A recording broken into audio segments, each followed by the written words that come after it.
Fact 1. The name he helped create. So how did you guys come up with the name Linkin Park? Oh, it was a park in Santa Monica, and then we were looking for a new name, and Chester was sleeping in his car. He was out from Arizona. He didn't have a place to stay yet, and he stayed near Linkin Park. And he brought it in one day. He was like, what about this name? And we changed the spelling because at the time, like having your own name.com was the thing to do. So we changed the spelling to LINKIN in order to get that .com. Chester didn't just give Linkin Park its voice, he helped give it its name. After joining the band, everyone struggled to find a name that was unique, memorable, and most importantly, available as a website. Chester lived near a place called Linkin Park and liked how grounded and American it sounded. But the domain was taken and the band couldn't afford to buy it. So they changed the spelling. 2 letters, 1 small decision. And suddenly the band had a name that felt strangely futuristic, modern, and unmistakably theirs. Linkin Park exists because of Chester's neighborhood and the group's empty wallet. We did talk about maybe changing the name of the band and just doing something new. My thing was like, why give up what you guys have worked so hard on? This is your legacy. Fact 2. His first dream wasn't music at all. Before he became the most recognizable voice of 2000s rock, Chester dreamed of being a cartoonist. He spent entire afternoons drawing characters, building imaginary worlds, and hiding in the one place life couldn't hurt him, his own imagination. His earliest passion wasn't fame or performance. It was storytelling through lines, shapes, and characters. But then came the bands that changed everything for him: Depeche Mode, 9 Inch Nails, and especially Stone Temple Pilots. Music didn't replace drawing, it consumed it. It became the language he didn't know he needed. Fact 3. Most people probably don't relate Linkin Park or myself with alcoholism or drug addiction or anything like that. But that's a part of my life, and that's been a part of my life. I started using drugs when I was 11, and there was a lot of things that happened to me as a young person that were really difficult to deal with. When that first person offered me an escape from reality, I kind of took it and I ran with it. I would say that music has probably kept me alive. His childhood was a storm he never escaped. Chester didn't just grow up in a difficult environment. He grew up in a war zone made of trauma. He was abused by an older teenager, something he didn't speak about publicly until adulthood. At school, the bullying was constant and violent.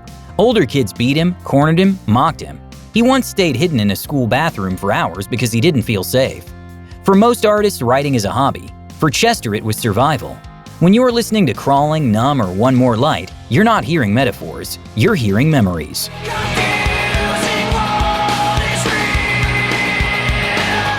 Fact 4. His parents' divorce sparked his first lyrics. When Chester was 11, his parents divorced, and he said it felt like the floor disappeared under him. This was the year he started writing. Not polished lyrics, not songs, just fragments. Notes filled with loneliness, fear, and a confusion he couldn't express out loud. When you with yourself? Yeah. You gotta get it inside! You push it back down! Most musicians grow into their emotional voice. Chester found his at 11. The seeds of Linkin Park's honesty were planted long before the band existed. Fact 5. He walked out of his own birthday party to audition for Linkin Park. We asked him to listen to the songs and then sing to them. My birthday was the following day. I had plans to have this huge party, and so I had this choice to make. Do I want to have this legendary party for my 23rd birthday, or do I want to find the time to record? He called us the next day and sent the cassette back, and we were just blown away. This moment tells you everything about who Chester was. On the day he received the demo for the audition, friends and family were gathering to celebrate his birthday. It was supposed to be a rare night to relax, a break from 2 jobs, financial stress, and a fading music dream. Instead, Chester left his own birthday celebration early. No cake, no celebration, just a cheap microphone, a small room he tried to soundproof, and an urgency he couldn't explain. He recorded the entire audition that night. Those vocals became the tape that made Linkin Park fly him to Los Angeles, and eventually made him the voice of a generation. A birthday he walked away from, to walk into the rest of his life. Fact 6. He quit his job without looking back. I called my boss. I said, I have this opportunity. I'm going to go to LA. If I don't come back, that means things worked out. If I do come back, I just want to know if I can have my job back when I come back. I basically packed my bags and went to LA the next morning. And the rest is history, I guess. At the time of his audition, Chester worked in a digital services company scanning documents. Ordinary work, low pay, zero creative outlet. The day Linkin Park officially invited him to join, he didn't even finish the workday. He walked out of the building and never returned. No backup plan, no savings, no guarantees, just one instinct. This is the moment. If I don't take it, it's gone. It was reckless, it was terrifying, and it was the best decision he ever made. Fact 7. He and Samantha couldn't afford wedding rings. My engagement band, I got that. Me and my wife have the same one, and we have it because I was too poor to buy her a ring at the time. Chester's early adult life wasn't glamorous. It was a struggle. When he married his first wife, Samantha, they didn't have the money to buy wedding rings, not even simple metal bands. So they went to a tattoo shop instead. Chester tattooed a black ring around his finger, a permanent wedding band he proudly showed in early photos. He later said it symbolized commitment more honestly than any expensive jewelry ever could. For someone who grew up with instability, building something meaningful, even without money, mattered. This is my friend's interpretation of me on stage. He said I needed more arms. I got the album cover on my leg. Look at that. How much dedication do I have, huh? Huh? This is a dragon that is on my wife's ass, about 42 times the size. Fact 8. He was left-handed, but played guitar right-handed. A tiny detail, but one that captures the odd complexity of Chester's mind. He was left-handed in everything: writing, drawing, signing autographs, daily tasks. But when he picked up a guitar, he played right-handed.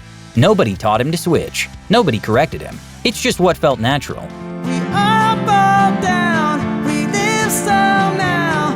We learn what doesn't kill us makes us stronger. His brain didn't divide creativity into rules. He simply did what worked instinctively. A left-handed artist who performed in a right-handed world. Fact 9. He rode in a separate tour bus during his darkest years. At one point, Chester's struggle with alcohol was so heavy that he traveled on a different bus from the rest of the band during tour. It wasn't punishment, it wasn't judgment, it was survival, for him and for everyone around him. The drinking, the emotional volatility, the sleepless nights. It created a level of chaos the band couldn't manage on the road. Separating buses was the only way to keep the tour functioning and keep Chester safe. I can't understand you! He later spoke about this period as living in a fog, a version of himself he barely recognized. But he survived it. He fought his way out, and he came back stronger. Fact 10. Crawling was the song that tore him open. Among all Linkin Park tracks, Crawling held a weight that no other song came close to. Chester said the song captured the feeling of losing control of his own mind, the internal battle he fought since childhood. Every time he performed it, he reopened a part of himself he tried for years to heal. He admitted that he sometimes cried while singing it live because the emotions were too real, too close, too raw. Crawling wasn't just a hit, it was the inside of his chest turned into melody. And since we're talking about the songs that cut the deepest, tell me this in the comments. Which Linkin Park track stayed with you the longest? The one you still feel in your chest when it comes on? I want to read every single one. Fact 11. He broke his wrist on stage and finished the show. Chester is pretty sure he broke his wrist. Chester had a legendary tolerance for pain, not because he was reckless, but because he refused to let fans down. During a show in Australia, he jumped off a platform, landed badly, and felt a sharp, sickening crack in his wrist. Anyone else would have stopped the performance immediately. Chester didn't stop for a second. He switched the microphone to his other hand, kept singing, kept moving, kept delivering every note like nothing had happened. Only after the show did he go to the hospital. The wrist was fractured. I jumped like I normally jump. I felt something snap. It's fucking broken. To Chester, pain was never a reason to quit. It was a reason to push harder. Fact 12. He lived his childhood dream by joining Stone Temple Pilots. Most musicians dream of making it big. Chester dreamed of singing for Stone Temple Pilots, the band that shaped his teenage years and saved him during his darkest moments. Years later, something unimaginable happened. They invited him to become their vocalist. He recorded new music with them, toured with them, and stood on stage singing the songs that once made him believe life could get better.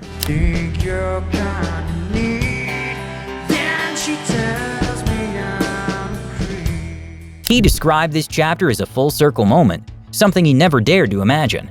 For Chester, this wasn't just a gig, it was destiny completing itself. If you're enjoying this deep dive, make sure you're subscribed. We make these documentaries with a lot of love, and your support really helps this channel grow. Fact 13. He appeared in Hollywood films just because he loved it. Chester didn't chase acting as a career, he did it purely because he enjoyed it. He made a sarcastic cameo in Crank, surprising fans who recognized him on screen. Nasal spray. It's got epinephrine in it. It'll get you tweaked, man. Later, he appeared in a trap scene in the Saw franchise. a role he accepted simply because he was a fan of the movies and thought it would be fun. He laughed in interviews about how much fake blood they used and how surreal it felt to be part of a horror classic. For someone who dealt with so much real darkness, horror films became a strange kind of release, darkness he could control. Fact 14. He refused to lip-sync even when TV shows demanded it. In the early 2000s, lip-syncing on television wasn't just common, it was expected. Producers disliked the unpredictability of live vocals, especially from rock bands. Chester didn't care. Who cares when someone's time runs out? If the moment is all we are. He refused to mime songs, refused to fake performances, refused to compromise the raw emotion that defined Linkin Park. The band became known for delivering 100% live vocals even when the sound quality wasn't perfect.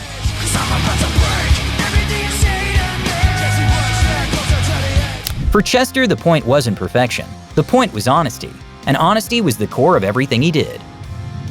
Fact 15. He had intense stage fright despite his explosive presence. People saw him explode on stage and assumed he lived for the spotlight. But the truth was almost the opposite. Minutes before performances, Chester often fought panic, real physical panic. Shaking hands, fast breathing, cold sweat. He doubted himself constantly, afraid he wouldn't deliver, afraid he'd disappoint the crowd.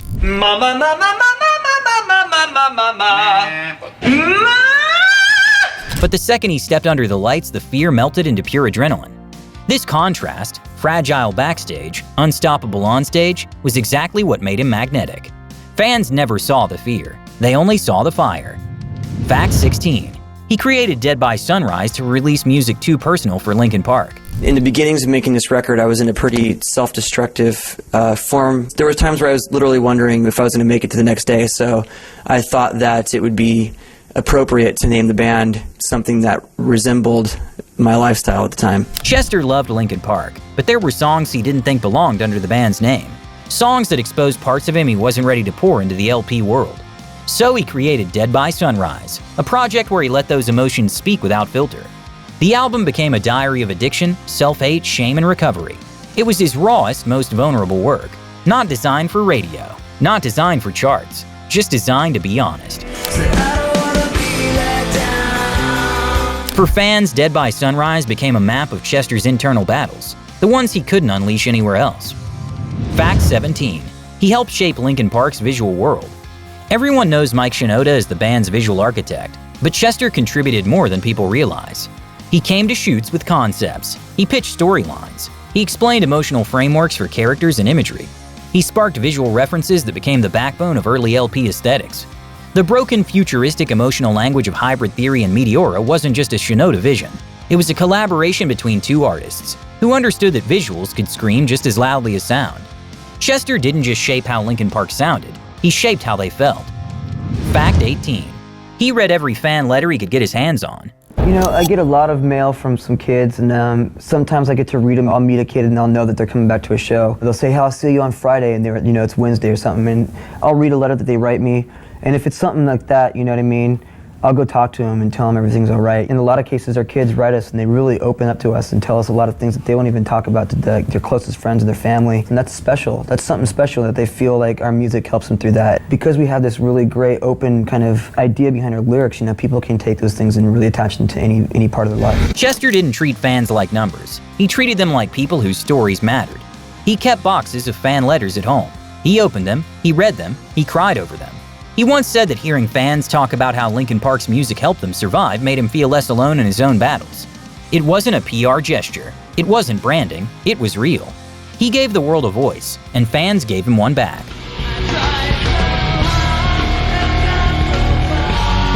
Fact 19. He never truly felt famous. Even at the height of global fame, Chester said he didn't feel like a celebrity. He didn't enjoy attention. He didn't understand ego. He didn't see himself as special. He showed up to rehearsals like a regular guy. He talked to fans like a friend. He stayed humble even when his face was on billboards around the world. One, thank you guys for sticking around with us, but it's also really special to us that we mean so much to our fans. I'm looking at your face and you make me feel special. The humility wasn't an act. It was who he was by nature. Someone who couldn't pretend to be bigger than life even when the world insisted he was. Fact 20. His bond with Chris Cornell was as deep as it was tragic. Chester and Chris Cornell were more than colleagues. They were brothers. In life, in music, in struggle. They performed together. They trusted each other. They understood each other's darkness in a way very few people could. When Chris passed away, Chester sang Hallelujah at his funeral, a performance so raw it's almost painful to watch. 2 months later, Chester died on Chris's birthday. A tragic, poetic intersection that still haunts fans worldwide. Their friendship didn't end with their lives. It became a symbol of how deeply two artists can understand each other, even in silence. Chester is a legend, and there are so many more stories we could tell. If you want a part 2, let me know in the comments. And tell me which artist you want to see next. Let's build the next chapter together.